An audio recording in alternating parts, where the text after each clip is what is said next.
आप लोग पूरा ट्वीट फेसबुक खेले जेएमएम कर रही है, वो सब टाई फिस हो गया। आज ये है कह करके अपना मन को बहला रही है। गालिब का एक शेर है कि मन को बहलाने के लिए ख्याल भी अच्छा है गालिब। मुख्यमंत्री जी ने कहा कि आप सिर्फ डेंट करने के लिए ये पूरा स्क्रिप्ट तैयार किए। बोले क्या हुआ, मनरेगा घोटाला का जांच तो उससे शुरू हुआ था ना। ईडी इतना दिन छापेमारी की, क्यों नहीं बताई? कितना भी आप अपने आप को नॉर्मल दिखाने का काम करें, लेकिन नॉर्मल तो दिखते नहीं है। जैसे वेंटिलेशन पे लोग रहते हैं, उस तरह सरकार वेंटिलेशन पे है। क्यों लिया जो अपना लीज 88 डिसमिल पत्थर का? अरे लेना तो KGF 2 जैसा बड़ा सोना का खदान लेता। झारखंड में राजनीति एक अजीब मोड़ पे पहुंच चुकी है, जहां पुष्पा को एक बहुत बढ़िया कैरेक्टर के तौर पर देखने वाली जनता कुछ और देखना चाहती है, देख नहीं पा रही। CBI, ED ये तमाम एजेंसियां एक्टिव है राज्य में, किसी न किसी मुद्दे पर लेकर अपना छापा जारी की हुई है, जांच पड़ताल जारी है। वहीं बीजेपी की निगाह में जो सबसे बड़े दोषी हैं वो राज्य के हेमंत सोरेन मुख्यमंत्री हैं। वो अपना काम कर रहे हैं, कर ही नहीं रहे हैं, कह रहे हैं झुकेगा नहीं। ये झुकेगा नहीं, ये कॉन्फिडेंस है या वाकई में उनको पता है कि बीजेपी या जो भी काम हो रहा है उनसे सिर्फ उनकी छवि को थोड़ी देर के लिए बदनाम की जा सकती है, फलाफल उसका शून्य होगा। ऐसा क्या वजह है कि इतने दिनों के बाद भी बीजेपी के पास उत्साहित होने के लिए कोई रीज़न नहीं है और सत्ता पक्ष के पास निराश और हताश होने का कोई वजह नहीं है। हमारे साथ पूर्व मंत्री और वर्तमान में विधायक भाजपा के अमर बावरी जी हैं। बावरी जी, जिस सोच के साथ आप लोग पूरा ट्वीट फेसबुक खेले जेएमएम कर रही है, वो सब टाई फिस हो गया। बोला पहले ये लोग रूपा तिर्की का मुद्दा बनाए, वो अभी तक कहाँ है। अब हेमंत जी को बता रहे थे कि सबसे भ्रष्ट सरकार, बोल रहा अभी तक कोई सबूत नहीं है। तो आप लोग वाकई में क्या ये सिर्फ सरकार की छवि खराब करने के लिए ऐसा किए थे? सभी को जोहार। भारतीय जनता पार्टी बाबा साहब आम्बेडकर जी के संविधान को मानती है और संविधान के दायरे के अंतर्गत जो भी संस्थाएं यहाँ रहती है उसको हम लोगों ने बराबर से सम्मान दिया है, चाहे हमारे प्रधानमंत्री जी हों, चाहे भारतीय जनता पार्टी जहाँ पर भी हो। अभी राज्य के अंदर जो भी गतिविधियाँ चल रही है, उस पर जो कार्रवाइयाँ चल रही है, उस पर संस्थाएँ लगी हुई है और संस्थाएँ अपना कार्य कर रही है। आप सबको मालूम होगा, जनता को भी मालूम है और हर एक जनता को मालूम है। गांव देहात में भी चर्चा है। ये 3.25 करोड़ झारखंड के इस प्रदेश में किस तरह से 2019 में नेतृत्व सत्ता परिवर्तन करके कांग्रेस, RJD और JMM को सत्ता सौंपी सरकार ने, और 27 महीने के इस कार्यकाल में किस तरह से उनका व्यवहार रहा। भ्रष्टाचार में आखंड डूबे हुए यह सरकार अगर आज ये है कह करके अपना मन को बहला रही है। गालिब का एक शेर है कि मन को बहलाने के लिए ख्याल भी अच्छा है गालिब। माने आप अगर ये कह रहे हैं कि भाई कुछ नहीं हो सकती है, तो सब जो जांचें चल रही है, जो तथ्य सामने आए हैं, हाँ ये ज़रूर है कि भाई ये फिल्मी दुनिया तो है नहीं जहां नायक जाता है और ऑन द स्पॉट वहीं जाकर का फैसला करता है। ये तो कानून है, संविधान है, उसके दायरे हैं। मुख्यमंत्री जी ने कहा कि आप सिर्फ डेंट करने के लिए ये पूरा स्क्रिप्ट तैयार किए। बोले क्या हुआ, मनरेगा घोटाला का जांच तो उससे शुरू हुआ था ना। ईडी इतना दिन छापेमारी की, क्यों नहीं बताई? मुख्यमंत्री जी ये सब सवाल पूछ रहे हैं। ना आधिकारिक तौर पर राज्य सरकार को बताई, मीडिया को भी नहीं बताई। और एजेंसन चल रहा है, हम तो देख रहे हैं कि ईडी आई कहाँ से, ईडी जा कहाँ रही है और जाने का ठिकाना कहाँ है। बोल रहा मंजिल पता नहीं है, रास्ता से प्रेम हो गया है बीजेपी को, मंजिल को इनकी तलाश है ही नहीं। अभी उनको सब समझ में आ रहा है। कितना भी आप अपने आप को नॉर्मल दिखाने का काम करें, लेकिन नॉर्मल तो दिखते नहीं है। जैसे वेंटिलेशन पे लोग रहते हैं, उस तरह सरकार वेंटिलेशन पे है। और अगर यदि इतना ही वो अपने ऊपर भरोसा में है और इतना ही यदि वो पाक साफ है तो इतने बेचैन क्यों हैं? क्यों सीलबंद लिफाफा को खुलवाने के लिए? क्यों एक वरिष्ठ पदाधिकारी के घर से, उनके सहायक के घर से, उनके सीए के घर से अगर कैश मिलता है 19 करोड़ 19.5 करोड़ रुपया यदि बरामद होते हैं तो आपके पेट में क्यों दर्द होता है? आप क्यों बयान देते हैं कि गीदड़ भभकी से डरने वाला नहीं है? मामला किसी का, दर्द आपको हो रहा है। और ये पूरे भारत देश के अंदर ये पहला मामला होगा जहां भ्रष्ट पदाधिकारी को बचाने के लिए जनता के द्वारा दिए गए टैक्स का खर्च करके आप सुप्रीम कोर्ट के बड़े वकील को लेकर के आते हैं। आज जनता के टैक्स से आप इतने बड़े बड़े वकील लेकर के आ रहे हैं और क्या बचाना चाहते हैं? हाँ, राज्य सरकार तो किसी अधिकारी को डिफेंड नहीं कर रही है। अब मुख्यमंत्री के खिलाफ कोई पीआईएल किया तो वो तो डिफेंड करेंगे ना, उसमें सरकारी खर्च क्या, वो तो नियम है, प्रावधान है। आप देखे होंगे ईडी की कार्रवाई को रुकवाने के लिए उसी के साथ ये सारी चीज़ें क्लब हो रही है, घटनाएं एक दूसरे से जुड़ी हुई है, सूत्र और तार एक दूसरे से मिले हुए हैं। एक तार बजेगा तो सारा तार झंकृत होकर के बजना चालू हो जाएगा। जैसे सूत्रों को, कड़ी को जोड़ा जा रहा है।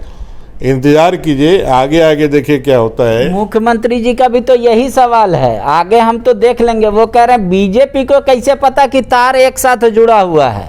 ये लोग नरेट कर रहे हैं क्या एजेंसियों को कि ऐसे चलो, ऐसे करो, ऐसे करो? बोल रहा है एजेंसी तो नहीं बोली कि ये तार जुड़ा हुआ, बीजेपी को कैसे सपना है? आप पत्रकार हैं, आप लोग भी नरेटिव बनाते हैं, आप लोग भी चीज़ों को देखते हैं। बोलने वाले, लिखने वाले, जो लोग जो जानकारियाँ होती है उसको चलाते हैं। ट्वीट के बादशाह तो आप ही थे। ट्वीट से पूरे देश के अंदर आपने निकाल के दिखाया कि भाई ट्वीट करके हमने इतने लोगों को राहत पहुंचा दिया। आज ट्वीट देख करके आपको डर क्यों हो रहा है? आप तो ट्वीट के प्रेमी आदमी थे, ट्वीट से परहेज क्यों हो रहा है? जो भी विषय आ रही है, अगर कहीं किसी पदाधिकारी का, किसी ईडी का यदि कोई आरोप लगाता है कि भाई वो गलत कर रहा है तो आपको अपने वकीलों के माध्यम से कोर्ट में बताना चाहिए। कोर्ट में तो मामले चले जा रहे हैं। कुल मिलाकर के यह है कि वर्तमान जो राज्य सरकार है चारों तरफ से घिरी हुई है। ये सिर्फ समय का बात है। कितना भी आप एप्लीकेशन, आम जनता तो देख रहे हैं भाई उसने क्यों लिया ये जो अपना लीज 88 डिसमिल पत्थर का। अरे लेना तो KGF 2 जैसा बड़ा सोना का खदान लेता ऑस्ट्रेलिया में। समझ में हो सकता है वो बीजेपी का बड़ा पेट हो, ये छोटा पार्टी है, छोटे में संतुष्ट हो सीएम, इसलिए लिया। ये कोई तर्क है क्या कि 88 डिसमिल क्यों लिए? लेना था तो पूरा ले लेते। अरे उनको उतने में ही संतुष्टि है, नहीं लिए। नैतिकता किसी चिड़िया का नाम है। आप जब पद और गोपनीयता का जब शपथ लेते हैं तो आप क्या शपथ लेते हैं? कि मैं शपथ लेता हूं कि मैं, मेरा परिवार, मेरा कुनवा, पूरा जनता का लूट करके हम उसको अमीर बना देंगे, 10 पुश्त हम लोग इसको ठीक करेंगे, इसका शपथ लेते हैं। ये पद और गोपनीयता का इसलिए शपथ लेते हैं कि ईमानदारी से भारत के संविधान के अनुसार अपनी जनता का सेवा करेंगे। संविधान में कहाँ रॉन्ग है? तो संवैधानिक तौर पे फिर नैतिकता की बात करें, बीजेपी अपने पे आती है तो नैतिक बोलता है। मेरे सुन लीजिए, उनका पूरा सवाल सुन लीजिए। वो कहते हैं कि सोरेन परिवार कहते हैं कि हेमंत जी चले गए, उनके भाई चले गए, उनके भाभी चली गई। बोल रहे हैं कि ये लोग कभी शाह के बारे में नहीं बोलते। जो आदमी एक दिन बल्ला नहीं पकड़ा हो कैसे BCCI का चेयरमैन बन गया? बोला कि उनके केंद्रीय मंत्री के नेता कैसे विधायक बन जाते हैं बेटे। उसी तरह बोला कि सुबह से शाम हो जाएगा, बोले यशवंत सिन्हा के बाद जयंत सिन्हा क्या करने आ जाते हैं। तो बोले ऐसा जब परिवारवाद, नैतिकता की बात आती है तो बीजेपी दूसरे को चल नहीं बताती। बोलता अपनी तरफ कब देखेगी बीजेपी? बोले नैतिक नैतिक नैतिक। अब जब मामला फंसा है चुनाव आयोग में तो पहले ही जज बन जा रहे हैं, जनता को बता रहे हैं कि जो तो जाने वाले हैं, जाने वाले। बोले अरे भाई चुनाव आयोग को तय करने दीजिए ना। आप जानते हैं कि भारतीय जनता पार्टी विश्व की सबसे बड़ी पार्टी है। भारतीय जनता पार्टी आज लगभग 75% भारत की भूमि पर राज कर। एक दो अपवाद हो सकते हैं। आप एक ही जगह राज कर रहे हैं, एक ही गांव है, उसमें सब प्राथमिकता आपने अपने को ही दिया हुआ, पार्टी से लेकर के, संगठन से लेकर के सभी जगहों पर। परिवारवाद के खिलाफ भारतीय जनता पार्टी, नरेंद्र भाई मोदी जी का, भारतीय जनता पार्टी का एक संकल्प है और अभी आप लोगों ने देखा होगा जयपुर में जो हमारा राष्ट्रीय कार्य समिति हुआ, उसमें भी इस विषय को बड़े पुरजोर तरीके से रखा गया कि परिवारवाद का पोषण जो है वो भ्रष्टाचार को देता है, जन्म देता है, गंगोत्री होती है, इसलिए परिवारवाद को हम लोग कभी नहीं देखेंगे। ये कितना भी जेएमएम कितना भी एलिगेशन लगा ले, लेकिन हकीकत यही है कि यह भ्रष्टाचार से ही पैदा हुई पार्टी है, ये भ्रष्टाचार को ही पोषित करने वाली पार्टी है, और ये 100% इसमें जो है इंडल्ज लोग हैं। आप माइनिंग डिपार्टमेंट में अपने नाम पर करने का आपने जो एक गलत कार्य किया है, आप उसके लिए जवाबदेह हैं, और अगर आपको यदि खुद से यदि आपको करना चाहिए जब यहाँ जानबूझ करके गलती से क्यों हुआ है उसको एक्सेप्ट करके आप माफ़ी मांग लीजिए, जब गलती हो गया हमको माफ कर मांगने से भी तो आपको संतुष्टि नहीं होगा, आप तो रेजिग्नेशन चाहने लगेंगे। फिर आप कोई यदि किसी को जान से मारने के लिए, अब जब वो सरेंडर कर दिए माइंस, तो एक तरह से माफीनामा ही हुआ ना कि हमको नहीं चाहिए, ठीक है भाई आप लोग बोल रहे तो हम नहीं लेंगे, यही बात होता है। सरेंडर करना इसलिए नहीं कि वो स्वच्छ मन से कर रहे हैं, वो देख रहे हैं कि हमारा सदस्यता जा रहा है, हम फंस गए हैं उसमें, इसलिए सरेंडर कर रहे हैं। अगर यदि उसमें कहीं भी कोई यदि जगह रहता तो कभी सरेंडर नहीं करते। उनका मन का व्यथा के कारण, मन के अंदर उनका एक जो बोल सकते हैं कि जो गलती जो एक्सेप्ट करने का जो टेंडेंसी है, उसके कारण थोड़ी वो जमा कर रहे हैं। वो तो कानून के लफड़े में फंस गए हैं इसलिए जमा कर रहे हैं। उनके मन में यदि इसके प्रति यदि थोड़ी भी ऐसे गलानी रहती तो सार्वजनिक रूप से झारखंड की जनता से माफ़ी मांगते। जब मुझे जानकारी नहीं था, मैंने गलती से ले लिया है, मैं झारखंड की जनता, अल्टीमेटली वो झारखंड की जनता के प्रति ही जवाबदेह है, हमारे और आपके प्रति तो है नहीं, वो झारखंड की जनता के प्रति जवाबदेह है। और विचार झारखंड की जनता ही करेगी। भारतीय जनता पार्टी क्या करने वाली? भारतीय जनता पार्टी एक प्रहरी के रूप में विपक्ष का जो दायित्व दिया है उसके रूप में अपने जल जंगल जमीन की रक्षा के लिए हम लोग जो आगे बढ़े हुए हैं। अपने संविधान बाबा साहब अम्बेडकर का जो कानून है उसकी रक्षा करने के लिए हम लोग आगे बढ़े हैं, और हम अपना ड्यूटी निभा रहे हैं। आप अपनी ड्यूटी नहीं निभा पा रहे हैं, जिसके कारण आज ये झारखंड जो है पूरी तरह से मैं कह सकता हूँ कि डायलेमा में है, लाइफ सपोर्टिंग सिस्टम पर है, वेंटिलेशन पर है। बोल रहे हैं ये है जेएमएम कि ऐसा कौन सा चश्मा है जो भ्रष्टाचार जहां बीजेपी शासित राज्य नहीं है वहीं दिखता है। बोल रहा है बगल में बंगाल देख लीजिए, वहाँ भ्रष्टाचार दिखेगा, झारखंड में दिखेगा, दिल्ली में दिखेगा, पंजाब में दिखेगा, केरल में दिखेगा। बोला और कहीं नहीं दिखेगा, बिहार में भ्रष्टाचार नहीं दिखता है। बोल रहा माइंस, बोला हम क्या करते हैं, ये लोग बोल रहे बांग्लादेश भेजते हैं, बिहार भेजते हैं, नेपाल भेजते हैं। तो बोला वहाँ की राज्य सरकारें तो पूछती ना भाई ये ट्रक कैसे घुसा बिना मेरे परमिशन के या बिना चालान के। बोला वहाँ कुछ नहीं, यहाँ अल्लाह किए हुए हैं। बोले राजस्व कैसे बढ़ रहा है सरकार का? अगर हम इलीगल कर रहे हैं तो राजस्व कैसे बढ़ रहा है? बोले ये सब बहुत सारे कारण हैं जो बीजेपी को बताना पड़ेगा कि ये प्रोपेगेंडा है आप लोग जो कर रहे हैं। बीजेपी न भ्रष्टाचार को पोषण करती है, न भ्रष्टाचार को सहन करती है। ये मोदी जी है जिन्होंने डे फर्स्ट से कहा है कि न खाऊंगा न खाने दूंगा। बीजेपी की सरकार जहाँ भी रही है वो पूर्ण तरह से दीनदयाल उपाध्याय जी, पंडित दीनदयाल उपाध्याय जी, अपने श्यामा प्रसाद मुखर्जी जी के आदर्श को, अंत्योदय के महान लक्ष्यों को लेकर के पूरे समर्पण के साथ जनता की सेवा के लिए है। हम ना अपने परिवार के लिए करते हैं ना अपने भाई बंधुओं के लिए। सरयू राय का ट्वीट पे कुछ नहीं कहेंगे? अब वो भी मामले जांच के प्रक्रिया में है। क्या वो तो बोल रहे हैं कि जांच की प्रक्रिया में हो सकता है कि खाने वाला अभी खा के फ्रेश हो रहा, पर कुछ लोग है जो पचा लिया वैसा। आप देख लीजिए, वो भी हम लोगों के साथी थे।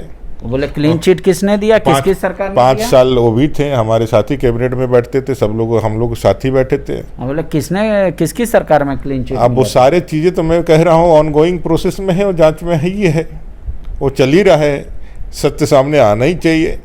और जनता भी देख रही है जो कौन क्या कह रहा है, क्या नहीं कह रहा है, क्या कहना चाहिए, क्या नहीं कहना चाहिए। आपका व्यवहार कल, आज और परसों तीनों समय में समय अनुकूल नहीं होना चाहिए। जो व्यवहार आपका आज है वही कल होना चाहिए, और उसके अलावा परसों भी होना चाहिए। ये जनता देख रही है। मेरा ये कहना है कि झारखंड फिर से शर्मसार हो गया है। बहुत मेहनत के बाद झारखंड को हम लोग स्केम झारखंड से निकाल के स्किल झारखंड बनाए थे। 5 साल में जो पटरी थी विकास की उसको हम लोगों ने दौड़ाया था, ये 27 महीने के अंदर इन्होंने जो है पूरे 5 साल के मेहनत को पूरी तरह से इन लोगों ने मटियामेट कर दिया है और स्किल झारखंड से पुनः स्कीम झारखंड में ला करके पूरे दुनिया के अंदर भद पिटा दिया है। बीजेपी के पास कोई डेडलाइन है जब मुंह बंद हो जाएगा बीजेपी का अगर कुछ नहीं हुई वर्तमान सरकार पे? तो भारतीय जनता पार्टी हक और हकूक़ की लड़ाई के लिए 3.25 करोड़ जनता के अधिकार के लिए और जो हमारे यहाँ खनिज संपदा जो है, यहाँ के जो अपना जो खनिज संपदा है, अपना जल जंगल ज़मीन के लूट को रोकने के लिए हमेशा मुखर रहेगी, मुखर थी और हमेशा रहेगी। शुक्रिया। तो बावरी जी का ये मानना है कि भले ही अभी कोई नतीजा फलाफल नहीं आ रहा हो, क्योंकि ये फिल्म की कहानी नहीं है जो तुरंत नायक गया और फैसला ऑन द स्पॉट हो गया, और धीरे धीरे बढ़िए, आगे आगे देखिए होता है क्या। और जो लोग बीजेपी पे आवाज़ उठा रहे, कह रहे पहले वो बता दें कि आगे उनका राय कहीं बदल तो नहीं जाएगा, क्योंकि जब वो हमारे साथ थे तो राय उनकी कुछ अलग थी, अभी कुछ अलग है। शुक्रिया। TheFollowUp.in. Like, share and subscribe. www.thefollowup.in